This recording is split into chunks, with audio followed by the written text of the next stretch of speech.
and welcome to episode 27 Pocketbooks, Indie Authors, and Building the Long Game. Hello, and welcome back to Stitches and Stories Studio, where stories begin. I'm your host, Millie Story. I write science fiction as Melissa L. Story, and also under Lynn Story, I write contemporary romance. My books have been downloaded in 52 countries, and this podcast has reached 33 states and 21 countries, which still amazes me every time I say it out loud. And I also run two newsletters, one for science fiction and one for everyone else. I'm a novelist, a reader, a podcaster, and a creative soul who loves talking about writing books, publishing, and the winding road of the creative life. So whether you're a new writer just beginning to find your voice, maybe a more experienced writer still learning and growing, a devoted reader, or simply someone who loves a good story, I'm glad you're here. Let's settle in and get started. This week I want to begin our little trip back in time to rock and roll history of the 1980s because I am still enjoying this segment and I hope you are too. So as I record this on July 7th, this week takes us to July 7th, 1980, when Led Zeppelin played what became their final concert with drummer John Bonham at the Ellisport Hall in West Berlin. Hope I said that correctly. My German's a little rusty. They were at the end of a European tour, and according to This Day in Music, they closed that show with a 17-minute version of Whole Lotta Love. John, unfortunately, died later that year on September 25th, and Led Zeppelin announced their breakup in December. Now, I know that one lands a little heavier than some of our music memories in the past, and that is less big hair and synthesizers and more end of an era. But here's why it caught me this week. Sometimes we only understand the importance of a moment after the fact. At the time, the audience was probably thinking they were just seeing a concert. A big concert, certainly. I mean, a Led Zeppelin concert. So nobody was exactly wandering into school band recital. But still, they could not have known that they were witnessing the end of something. And that's one of the strange things about history. It rarely taps us on the shoulder and says, hey, pay attention. This will look different a little later. And then a few days later, in our 1980s Music Week, on July 12th, 1980, U2 played the Moonlight Club in London during their early days. And I love that contrast. On one end, you have Led Zeppelin, nearing the close of a legendary run. On the other hand, you have U2, still building towards what they would become. One band was closing a chapter, the other one was writing its early pages. And that made me think about creative writing goals in general. I mean, because writing careers are like that too. Some moments feel enormous while they're happening, others look ordinary until you glance back years later and realize something began there. A first draft, a first book, first reader, one tiny decision just to keep going. Which brings us in a roundabout way, but also a very fitting way, to this week's publishing conversation. Simon & Schuster is bringing back pocketbooks, and the new version is being shaped as a home for successful self-published authors. And when I saw the headline, I had one of those little publishing nerd moments where you sit up straighter and think, well now, that is interesting. And it is. Pocketbooks is not a new name. For a lot of readers, that name carries history. It has a kind of paperback legacy to it. So seeing Simon & Schuster bring it back with a focus on bestseller indie and hybrid authors feels like one of those industry moves that says more than one thing at once. On the surface, it's a publishing announcement. Underneath, I think it says something about how much the lines have shifted between traditional publishing and independent publishing. For a long time, writers talked about publishing as if they were two separate roads, one which led to agents, editors, acquisition meetings, bookstore distribution, and the long traditional process. The other road led through independent publishing, direct reader relationships, entrepreneurial control, learning how to run your own ads, make your own covers, your own formatting, how to build a newsletter, and occasionally muttering at your computer like it had personally insulted your ancestors. And those roads used to feel very, very far apart, but it seems as if they were crossing one more time. And that is why this pocketbooks news stayed with me. Traditional publishers are watching indie authors. They're paying attention to writers who already know how to attract readers. They are looking at authors who have built audiences, especially in commercial genres where where the reader demand is active and visible. And I think that's certainly worth talking about, especially for this podcast, because so many new writers wonder which path is right for them. Traditional, indie, hybrid, query first, publish first, build quietly, wait for permission, take the leap. And there's no single answer that's going to fit every writer because all of us have different situations. But this news reminds us that the old walls are a lot more porous than they used to be. The version of pocketbooks being relaunched by Simon & Schuster is expected to focus on commercial fiction, especially romance and related genres such as romantic thriller, dark romance, and horror.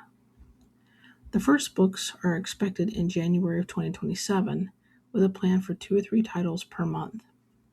What stood out to me is that this imprint is being described as a place for successful self-published authors who want broader reach, especially through print distribution.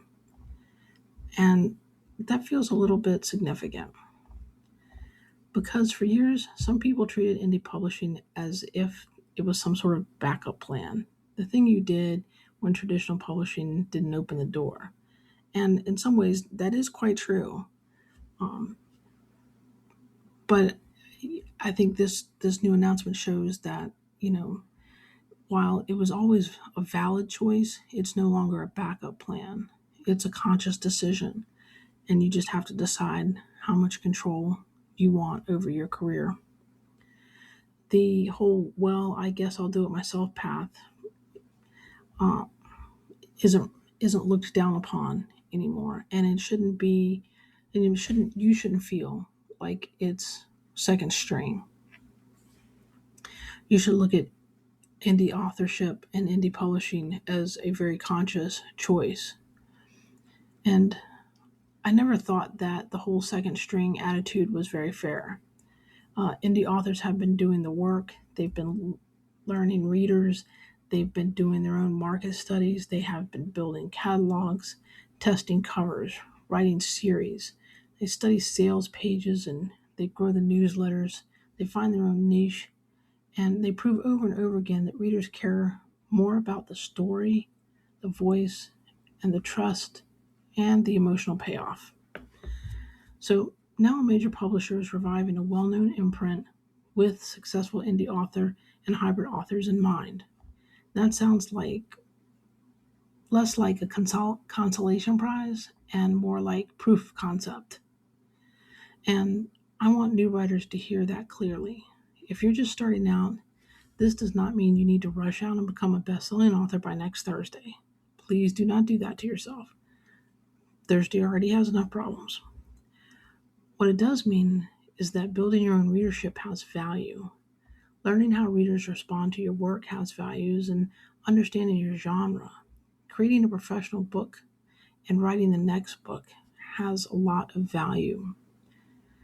People are looking, people are watching. The things that matter, whether you stay indie, pursue traditional publishing, or eventually build a hybrid career, they use all of those things. And that's where the recent indie author data also becomes very helpful. So if you haven't heard, Written Word Media released its 2026 mid-year survey of indie authors, and it gives a more grounded picture than the emotional whiplash we sometimes get online. Some authors are growing, some are holding steady. Some authors are struggling with changes in the advertising and the algorithm, with sales and visibility.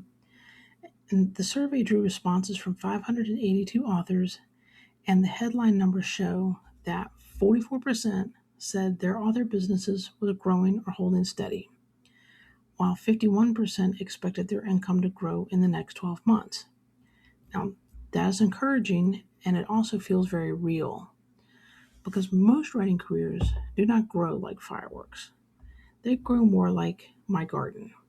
You plant, you water, you wait, you grumble at the weather, lose something to pest, you plant again, and eventually notice that something is actually taking root. That same survey grouped authors by income stages, and the just starting out group was still the largest. Those writers were earning $500 per month or less. That's important to say because new writers need the honesty, not the fairy dust in a marketing hat. A lot of people begin slowly, and a lot of people feel uncertain. And they also are wondering whether they're doing it right. And if that's where you are, you're not strange, you're not early, and you're not wrong. And this is where I want to bring the conversation back to the long-term thinking. I know we talked last week about, backlists. Well, pocketbook news is exciting, but it's also most exciting for authors who've already built something, already have a readership, a catalog, or that backlist, a track record, and a sense of audience. A body of work that shows a publisher there's something here worth amplifying. So for a new writer, the real lesson is not how do I get Simon & Schuster to notice me? The better question is, what am I building that readers will return to? And that's where that backlist comes in from last week. Backlist can sound like a word for an established author with a shelf full of books and spreadsheets that have color-coded tabs, and every backlist starts with one book. And as we mentioned last week, it's the first book, then the second, and the third, and the next, and the next. And that first book matters because it's the beginning of the shelf. The second book matters because it gives readers some place to go. And a third book starts to create a shape. So over time, the books begin to speak to one another. They create a reader journey. They create trust. They give you your name, or they give your name meaning in the reader's mind. They know what to expect from you. And if you have more than one book, their purchasing choice is made easy for them because when they buy the first one, they already know they're going to buy the second one. So that's one of the reasons why a series can be very powerful. And again, it's a natural path for a reader. When someone enjoys the first book, the next step is clear. You've made that purchasing choice easy for them. They already know the world, the tone, the cast, and the promise.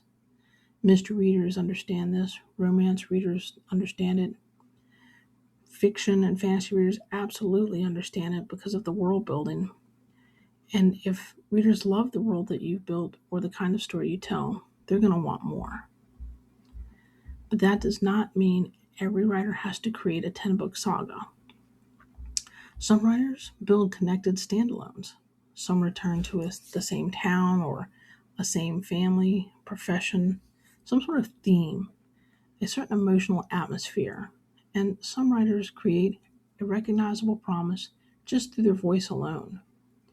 And you may be asking, okay, what does that mean, my voice? I'm writing a book. There is no voice. Your voice is basically your style of writing. The way you tell the story is your voice. So the point is to think beyond book one, sitting on the shelf in the middle of a field, waving politely at passersby. Think about the reader who finishes your story and wants to know what else you've written. Where can they find it? Where do they go? And what does your work invite them to experience in that next book? And those are very useful questions you should be asking before you publish. Because new writers often get caught up in all the pressure of finishing that first book, and believe me, I understand that. I did the same thing. Finishing a book is a major achievement. It is not a casual little errand between laundry and lunch. A novel can take over your life. It can rearrange the furniture of your brain, and then suddenly you're asking why you're so tired. Still, once you know what you want to write, look at it from the long haul. It helps to lift your eyes just a little. So maybe book one has sequel potential. Maybe it belongs in a larger world. Maybe a side character keeps elbowing you for attention, or the town, the ship, a detective, a magical bakery has more stories tucked into the corner. Maybe your next idea sits beside the first one in a way that makes sense for some readers. That kind of thinking can help you build with intention. And intention is going to help take some of that pressure off. Pressure says everything has to work immediately. Intention says the book can be part of something larger. Pressure says one launch decides everything. But intention tells you one launch is just the beginning of a conversation. Pressure makes you feel behind before you even get started. But intention lets you know there's a long view. And the long view is what I find the most hopeful. And because if the pocketbook's relaunch tells us anything, it tells us that larger publishing world is still watching for proof that readers care. Indie authors can create that proof. Hybrid authors can use the proof, and traditionally minded authors can learn from that proof. A writer with a strong indie foundation may have more options. That does not guarantee a deal, of course. It does not mean every writer wants one. Plenty of authors are perfectly happy staying independent because they value control, flexibility, speed, direct income, and the freedom and the ability to make their own choices. And to be frank with you, I fall into that last category. Other writers dream of seeing their books in more bookstores. They want the reach of a major publisher. They want print distribution, wider visibility, foreign rights possibilities, or the sense of a partnership that could come with traditional, the right traditional deal. A hybrid path can make room for both dreams, and that's what interests me the most. Now, as you know, I am a hybrid author, but the short stories that I did not publish myself and I went with a publisher, is a small independent press. And those are the types of presses and publishers that I want to support because they're out there to help people get their story out, but they're still small. They're not the heavy-handed gatekeepers as I view traditional publishing. That's just my personal opinion. If you want a traditional deal, I encourage you 110% to go for it and do whatever you need to do to get it. It's just not my style. So the conversation is becoming less about which side wins and which side has the tools to serve the author's larger goal. Because I think we all agree that indies have the tools. It just, it's more work. I mean, if a big publishing house has staff and they're going to do a lot of work for you, whereas indies, we have to do it all ourselves. So an indie can build the foundation. Traditional can expand that foundation's reach. Audio can open another door. Libraries can help readers discover books years after their release. And a newsletter can keep the conversation going. And a series can turn one happy reader into a long-term reader or a superfan. And that is the writing career ecosystem in a nutshell. And yes, I know ecosystem is a very grown-up word for a podcast that started its episode about Led Zeppelin and U2, but here we are. We contain multitudes. Also, probably coffee. For new writers, this means your early choices matter, but you do not have to be perfect. And it's not like you can't change your choices later. You can begin by thinking clearly about what kind of writer you want to become. What do you love writing? What do your readers respond to? What kind of promise do your stories make? And what kind of shelf are you trying to build? The shelf analogy really sticks with me because I think readers understand the shelf system. We all have them, even if some of them are leaning dangerously and may require structural engineering. But a person's shelf tells a story. It shows what we return to, what we trust, and what we want close at hand. As writers, our body of work becomes a shelf for readers. And maybe one day someone finds book 3 first, and then they have to go back and find book 1. Or maybe they discover you through a library ebook, but then they go and pick up the audiobook for a long drive. Or a friend recommends one title, and by the end of the month, they have read everything you've written. And that's how the backlist works from the reader side. It's like discovery, it's like treasure hunting. But from the writer side, it looks like years of steady progress and hard work. The industry loves to talk about launches, and launches are important. They create energy and buzz, they give people reason to pay attention, and they're definitely worth celebrating. But a book's life can stretch far beyond launch week, and that is something every writer should remember. The algorithm may argue with you. You may have a drop off after your launch.